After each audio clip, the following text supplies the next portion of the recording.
Good morning, my brothers and sisters. Welcome to episode 23 in the book of Philippians. One verse today, verse from Philippians chapter 4, verse 8.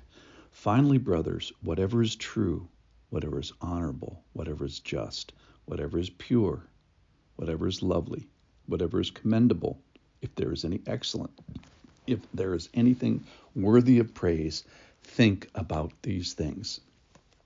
So here's how we got there.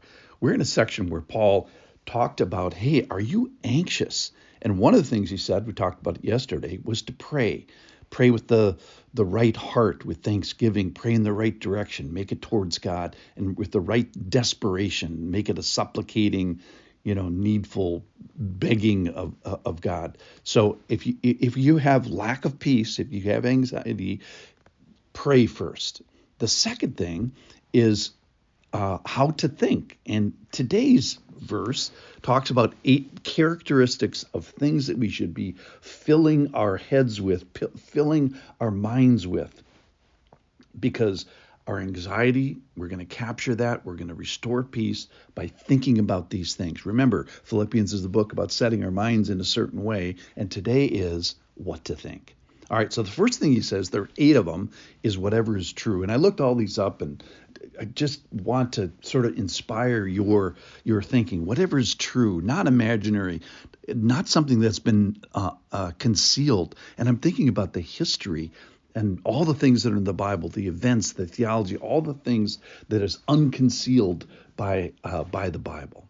That's number 1. Number 2 is whatever is honorable or worthy of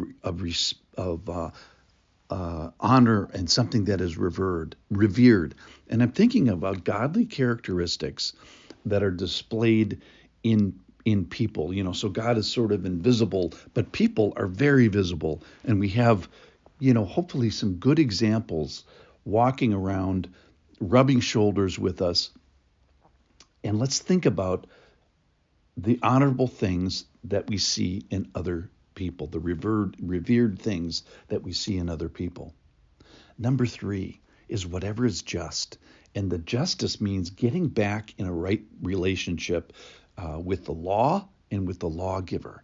And I'm thinking about forgiveness today. And let's honor the concept and the reality of the giving and receiving of forgiveness. And this is demonstrated in people, it's demonstrated in marriages, it's demonstrated in society, it's demonstrated in churches. So whatever is just, let's honor forgiveness. At least that's my thought today about justice. All right, number 4 is whatever is pure. And this word means holy or chaste or pure.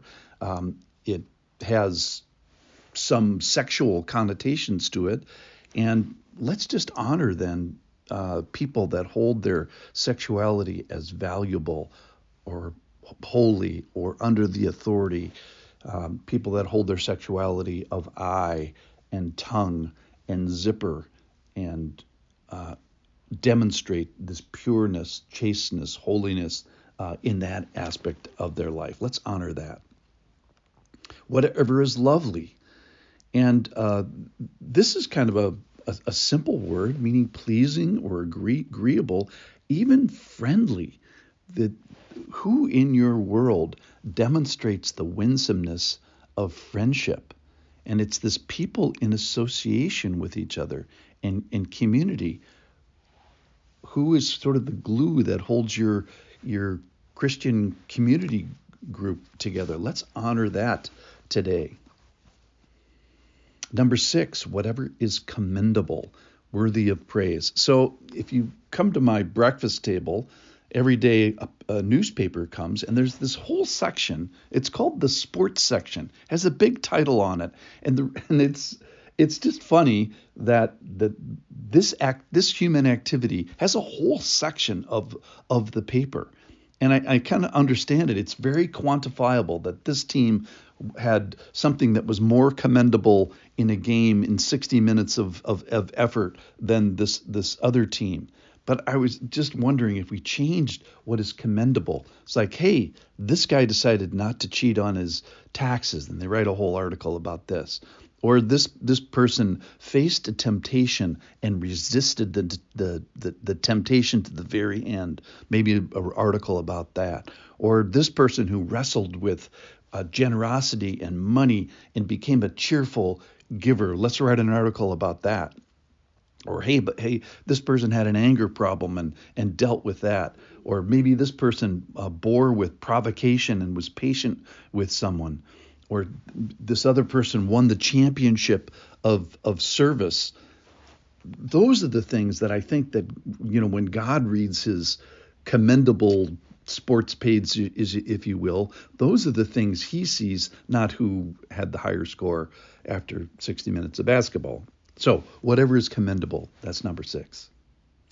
If there's any excellence, so excellence of character, of civic virtue or action, our society has become more aware of bravery and heroes, and thank you for your service to the first responders, and the people that have manned up and womaned up in hard ways. So those are the kind of things that are referred to if there's any excellence.